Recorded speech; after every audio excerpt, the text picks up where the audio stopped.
All right, shalom, everyone, brothers, sisters, and sojourners of Israel. This is Dr. Ephraim. Today's date is September 14th, 2020, and come back at you with another lesson. The Middle East deception. All right, now what I'd like to accomplish with this particular lesson is twofold. Firstly, I want to give some context surrounding the whole Middle East debate, where Israel is geopolitically located and where it is actually geographically located. All right. The narrative they've been pushing ad nauseum is that Israel is somehow located in Asia or Asia Minor. It's even referred to as being in Eurasia, based almost exclusively on the notion that the man-made Suez Canal, which is a waterway connecting the Mediterranean Sea to the Indian Ocean via the Red Sea, is a divider of sorts. It separates where Africa ends and Asia begins. In other words, the term Middle East is a purely geopolitical one. There's truthfully no such thing as a Middle East. If so, then where's the Middle West or the Middle North, and so on and so forth? And so, to those who may not understand what the term geopolitical means, it simply means the geographical term is based on almost exclusively on international politics or the powers that be, quote unquote, that may have a vested interest, agenda, or other motive to adopt and align themselves with a geographical term that serves those interests. Secondly, I will explain non-emotionally why many new awakened Israelites reject being labeled and identified as African. Okay? It amazes me how many so-called men get in their feelings about this without trying to grasp or seek the spirit of understanding for the underlying reason.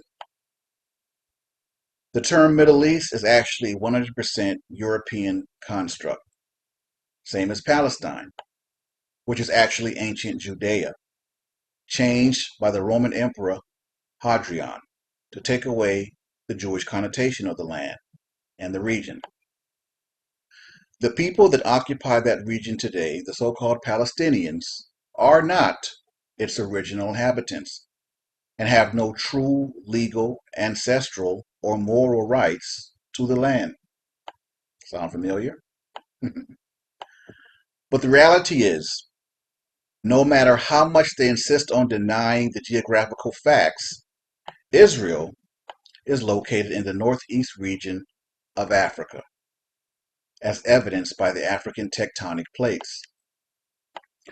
The term Middle East was coined and invented by the British sometime between 1850s and 1890s.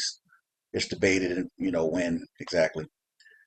But it didn't become really known or adopted on a broader scale until an American naval strategist, Alfred Thayer Mahon, used the term in 1902 to designate the area between Arabia and India.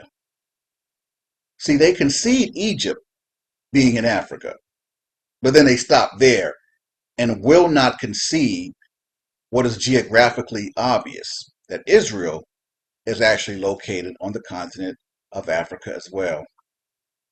See, when people normally hear the term Middle East, they automatically conjure images of olive-skinned, Arab-looking men with beards, not dark-skinned, nappy-haired, wide-nosed Africans, or more appropriately, Negroes. And that accomplishes the first goal of changing the name to the Middle East. It takes away the connotation of the original people that inhabited that land and region, and to whom that land rightfully belongs to this day. So moving forward, when you see or hear the word geopolitical, just think false narrative with a hidden agenda. There we go. Okay? I came up on this one site, or this one sister, her name is Sharon Williams, and she posted this on May 18th, 2018. And the question was one of those uh, curable questions: is Israel an African country? And this sister said, quote, "Yes, it is. It is in Northeast Africa. It is one of the reasons they call that region the Middle East, to hide this fact of where it truly sits on the African tectonic plate. The man-made Suez Canal does not change this fact, but was used to conceal the truth. They don't want the world to know it is associated with melanated people whom they like to call black. But I'm here to tell you otherwise. My DNA disputes what we have been told, that no so-called black people originated there, African or otherwise. As an American citizen, descendant of Hebrew slaves, part of my ancestry is from the Northeast Africa, more specifically what is now modern-day Palestine, formerly Judea. My DNA has been traced to that region. I am copper-colored brown, what most would call black or African American, which is neither a race nor ethnicity, but I digress. Israel as a location was never named in the Torah. It was called Judea. That was renamed Palestine. The truth always comes out when lies can no longer be sustained, end quote.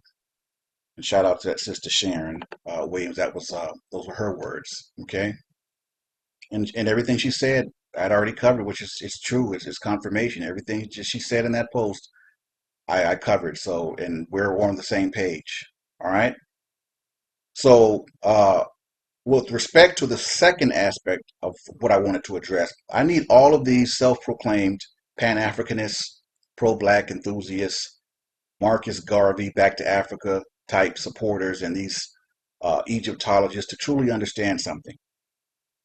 Because for all of their pro-African rhetoric, this seems to be totally lost on all of them. Okay, and it's a simple fact that Africa is not a nation. Okay, let me say that one more time for possible penetration. Africa is not a nation. It is a continent, a huge continent by which several dark-skinned nations of people reside and whose ancestors originated. Egypt is in Africa, north. But the people that inhabit that country or region of Africa are referred to as what? Egyptians. Libya, same thing. Libya is in Africa, but the people are referred to as Libyans. Ethiopia is in Africa. The people are referred to as Ethiopians. I think you all get the point. So with that said, why must Negroes be stripped of our nationality and embrace a term that does not give us the proper respect of being referred to by the nation of Africa our ancestors descended from? Our DNA proves that our people dwell in Northeast Africa or present-day Israel, which would make our true nationality Israelite, not African. All right, this is not debatable. There's nothing to get all in your feelings about. Okay, it's a matter of simple, geography. My personal DNA traces straight through what Europeans have constructed as the Middle East, Palestine. Now, why is that important? It's important because I'm establishing that every dark race who resides on the continent of Africa are referred to by their respective nations. It's rare that any of those races of people are referred to simply as African. Why? Again, because Africa is not a nation and therefore does not denote someone's nationality.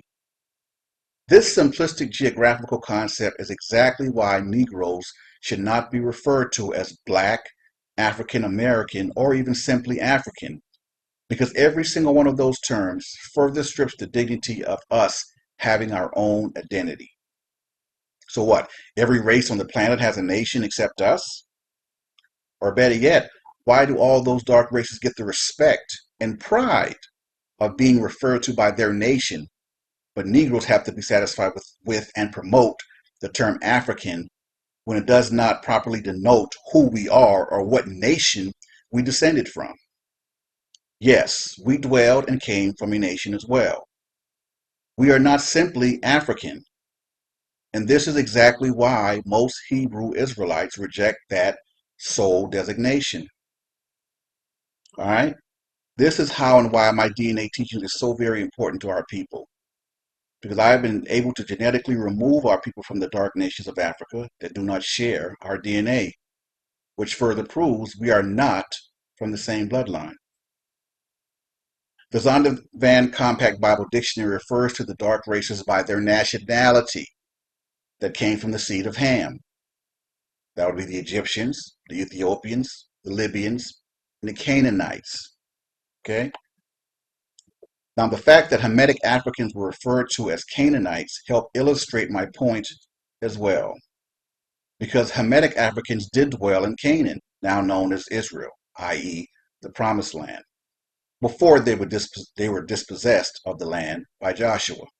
They weren't dispossessed by Europeans, they were dispossessed by other black people, Shemitic Africans, if you will, i.e., Hebrew Israelites. They ran the Hamitic Africans up out of Israel because that land was promised to the seed of Abraham, Isaac, and Jacob. And since they were not that, they had to raise up, bottom line. And to this day, many of them still hold a grudge behind being made to leave Israel, and why many Hamitic Africans, one, still have a problem with us and do not quote unquote like us. Many of them actually know who we really are. And two, they still consider Israel their land. Now, the Zondervan Compact Bible Dictionary that some people try to denounce, they try to denounce anything proving who we are or whatever, but whatever.